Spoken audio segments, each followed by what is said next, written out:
নমস্কার বন্ধুরা, অনন্যার হেসেলে আপনাদের স্বাগত। আমি অনন্যা আজ আপনাদের জন্য নিয়ে এসেছি বহু পুরনো দিনের একটি রান্না, ছানার ঘন্ট। আপনাদের যদি রান্নাটি ভালো লাগে তাহলে অনন্যার হেসেল চ্যানেলটিকে সাবস্ক্রাইব করে তার পাশে থাকা বেল বাটনটি অবশ্যই প্রেস করে দেবেন। রান্নার প্রথমেই আমরা একটা কড়াই বসিয়ে দিয়েছি। কড়াইটা গরম হয়ে গেলে এতে আমরা খানিকটা সাদা তেল গরম করে নেব এবং এর মধ্যে আমি খানিকটা খুব অল্প পরিমাণ একটু ঘি দেব। একসঙ্গে তেল এবং ঘি আমরা ভালো করে প্রথমে গরম করে নেব।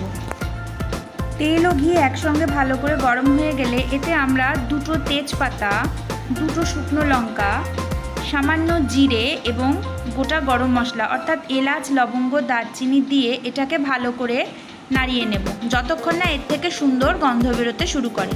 এরপর আমরা এতে সামান্য হিং দিয়েছি এবং হিং দিয়েও এটাকে ভালো করে মিশিয়ে নেব এবং এরপর এতে আমি দুটো মাঝারি সাইজের আলু ডুমো ডুমো করে কেটে দিয়ে এটা ভালো করে একসাথে সাঁতলে নেব।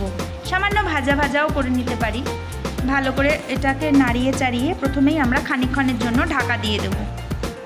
এবার আমরা ঢাকনাটা তুলে দেব এবং আলুটাকে আবারও ভালো করে নাড়াচাড়া করে সমস্ত মশলার সাথে, ফোড়নের সাথে ভালো করে মিশিয়ে নেব।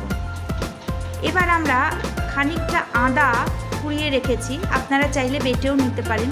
প্রায় 1.5 কর সমান আদা আমি কুড়িয়ে নিয়েছি এবং এই আদাটা আমি এই আলুটার মধ্যে দিয়ে দেব এবং এটা ভালো করে মিশিয়ে দেব। অর্থাৎ ফোড়নের পর আলু দিয়ে তার মধ্যে আদা বাটা দিয়ে মিশিয়ে দিয়ে এটা আবারও খানিকক্ষণের জন্য ঢাকা দিয়ে দেব। ঢাকনা খোলা হয়ে গেলে এটাকে আবারও ভালো করে নাড়াচাড়া করে মিশিয়ে দিয়ে নেব এবং এর মধ্যে আমি দুটো বড় সাইজের ঝিঙে গোটা গোটা করে কেটে রেখেছি।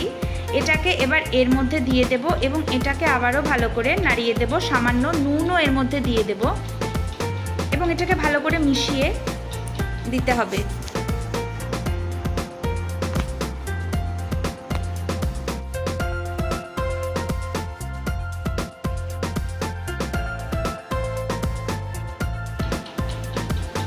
খানিকক্ষণ নাড়াচাড়া করার পর যখন ঝিঙে আর আলুটা বেশ খানিকটা নরম মতো হয়ে আসবে তখন আমরা এটাকে আবারও ভালো করে নাড়াচাড়া করে নেড়ে নিয়ে খানিকক্ষণের জন্য চাপা দিয়ে দেব।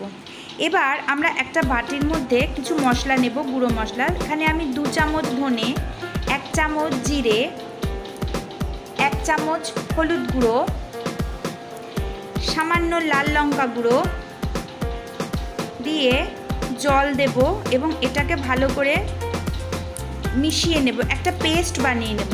আপনারা চাইলে এগুলো গোটা অবস্থাতেও বেটে নিয়ে সেই বাটাটাও এর মধ্যে দিতে পারেন। আমি এই পেস্টটাই এই রান্নাতে এবার অ্যাড করব। দেখুন ঢাকনা তোলা হয়ে গিয়েছে মিনিট 5 পর।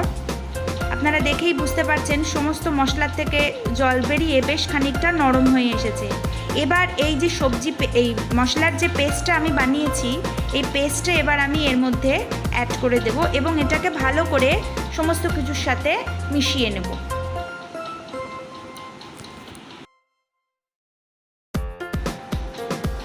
মশলাটা দেওয়ার পর আলু ঝিঙে ভালো করে মশলার সাথে মিশিয়ে নাড়াচাড়া করার পর দেখুন যখন এরকম সমস্ত মশলা সবজি একসাথে মিলে মজে আসবে, পাশ থেকে খানিকটা তেল বেরিয়ে আসবে, এই রকম সময় আবারও এটা ভালো করে নাড়াচাড়া করে দিয়ে আমরা এতে এই রান্নার যে প্রধান উপকরণ সেই ছানাটা অ্যাড করব। আমি এখানে ছানাটা গুঁড়ো গুঁড়ো করে নিয়েছি হাত দিয়ে পিষে। আপনারা যদি চান ছানাটাকে পনিরের মতো টুকরো টুকরো করে কেটেও অ্যাড করতে পারেন, সেক্ষেত্রে পনিরটাকে একটু ভেজে নিতে হবে। আমি এখানে ছানাটা গুঁড়ো করেই অ্যাড করেছি কারণ আমার এভাবেই ভালো লাগে খেতে। এবং এই ছানাটা দেওয়ার পর এটাকে ওই সবজির সাথে খুব ভালো করে মিশিয়ে নিতে হবে।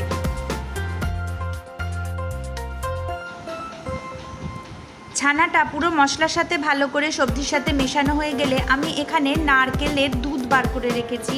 গরম জলে নারকেলটা চটকে তার দুধটা বার করে সেই ঘন দুধটা এবার এর মধ্যে আপনাদের অ্যাড করে দিতে হবে এবং ভালো করে মিশিয়ে নিতে হবে।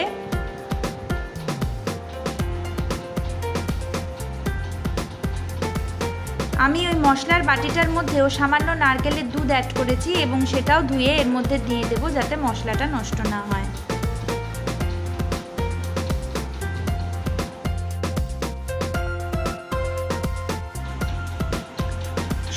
মশলা, সবজি, ছানা, নারকেলের দুধ মিশে গেলে এবার এর মধ্যে পরিমাণ মতো চিনি অ্যাড করতে হবে। এই রান্নাটা একটু মিষ্টি মিষ্টি হবে বলে আমি প্রায় বড় চামচের 1.5 চামচ চিনি এতে অ্যাড করেছি। এবং দেখুন রান্নাটা প্রায় রেডি। এবার ঢাকা দিয়ে দিতে হবে। 5 মিনিট পর ঢাকনাটা যখন খুলবো আপনারা দেখতেই পাচ্ছেন সমস্ত সবজি মজে গেছে ছানার সাথে মিলে। এটা খুব সুন্দর উপাদেয় একটা রান্না। আপনারা বাড়িতে অবশ্যই এভাবে ট্রাই করে একবার দেখতে পারেন। আর যদি ভালো লাগে অনন্যার হেসেল চ্যানেলটিকে অবশ্যই সাবস্ক্রাইব করে আমার পাশে থাকতে পারেন। আপনারা দেখলেন আলুটাও সিদ্ধ হয়ে গেছে। সমস্ত কিছু এরকম যখন মজে যাবে ব্যাস রান্নাটা তখন প্রায় রেডি। এবার এটাকে আমরা সার্ভ করে ফেলবো। এটা ভাত, লুচি এসবের সঙ্গেই ভালো লাগবে। গরম ভাতে এই ছানা ঘন্ট দিয়ে খেতে আমার তো ভীষণই ভালো লাগে।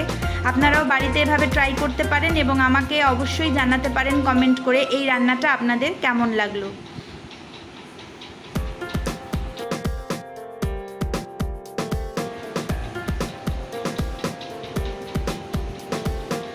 আপনারা চাইলে উপর থেকে সামান্য ঘি দিতে পারেন, আমি দেইনি। আবারও বলার কথা, আমার রান্নাটা যদি আপনাদের ভালো লাগে অবশ্যই কমেন্ট করে জানাবেন এবং প্রথম থেকে শেষ পর্যন্ত এই ভিডিওটা দেখার জন্য আপনাদের অসংখ্য ধন্যবাদ। আবার দেখা হবে অন্য কোনো রান্না নিয়ে।